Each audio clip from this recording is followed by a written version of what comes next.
DentaMile Lab 5 Pro Automation in Action.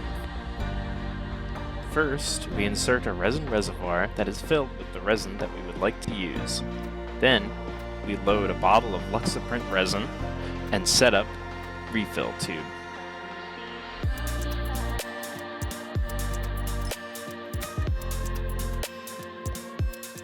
Insert the end of the refill tube into the hose holder and insert the hose holder into the DentaMile Lab 5 Pro. During printing, the DentaMile Lab 5 Pro will pump resin from the bottle into the reservoir as needed.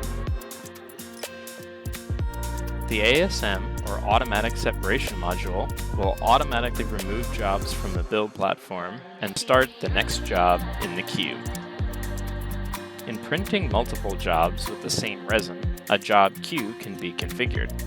The DentaMile Lab 5 Pro will work its way through the print queue, enabling overnight printing, allowing you to start your day with a fresh batch of printed models.